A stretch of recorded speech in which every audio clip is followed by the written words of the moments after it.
Assalamualaikum warahmatullahi wabarakatuh. Saya Kansa Zakia dari kelas 10 MIPA 2. Sesuai di judul, kita akan membahas tentang Kerajaan Cirebon. Kerajaan Cirebon merupakan sebuah kerajaan bercorak Islam ternama yang berasal dari Jawa Barat. Berdiri pada abad ke-15 dan 16 Masehi, Kerajaan Cirebon juga merupakan pangkalan penting yang menghubungkan jalur perdagangan antar pulau. Sehingga Kerajaan Cirebon memiliki suatu kebudayaan yang khas tersendiri, yaitu kebudayaan Cirebon yang tidak didominasi oleh kebudayaan Jawa maupun kebudayaan Sunda. Berlokasi di pantai utara Pulau Jawa yang menjadi perbatasan antara wilayah Jawa Tengah dan Jawa Barat, sehingga menjadi pelabuhan sekaligus jembatan antara dua kebudayaan, yaitu budaya Jawa dan budaya Sunda.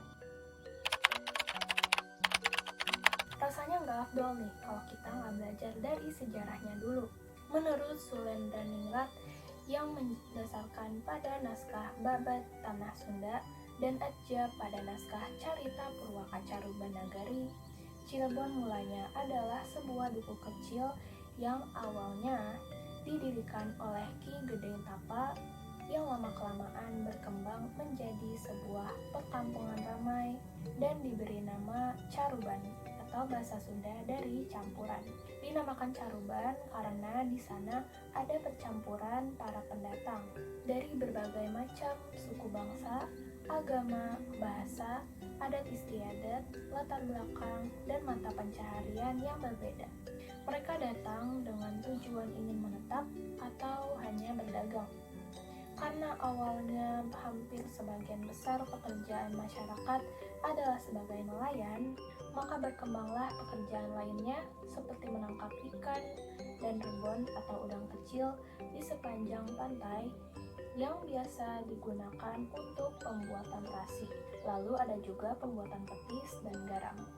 Air bekas pembuatan terasi inilah yang akhirnya tercipta nama Cirebon, yang berasal dari cai atau air dan rebon atau udang rebon yang berkembang menjadi Cirebon yang kita kenal sekarang ini. Karena memiliki pelabuhan yang ramai dan sumber daya alam dari pedalaman, Cirebon akhirnya menjadi sebuah kota besar yang memiliki salah satu pelabuhan penting di pesisir utara Jawa. Selain itu, Cirebon juga tumbuh menjadi salah satu pusat penyebaran agama Islam di Jawa Barat.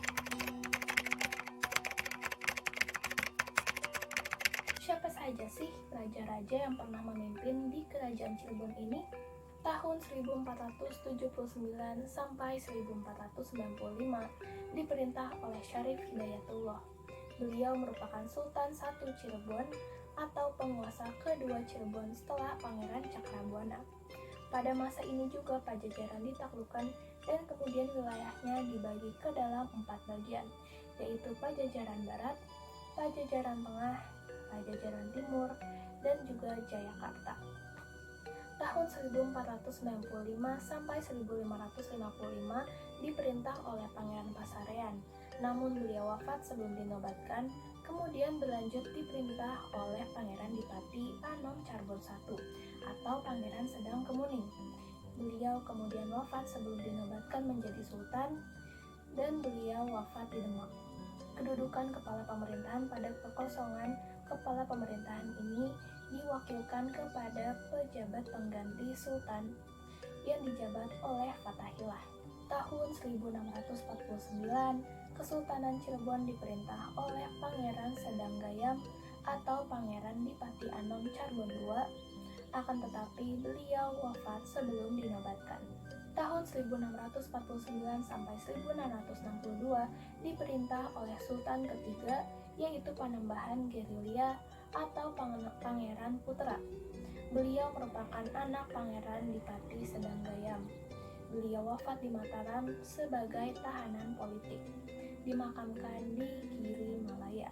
Tahun 1662 sampai 1678 tanpa sultan selama 16 tahun. Pada masa ini Cirebon dalam kendali tarik ulur Mataram dan Banten. Dan tepat pada 1678, Kesultanan Cirebon terpecah menjadi dua kerajaan, yaitu Kasepuhan dan Kanoman. Kedua kesultanan tersebut, yang satu bersekutu dengan Mataram dan yang satunya lagi bersekutu dengan Banten.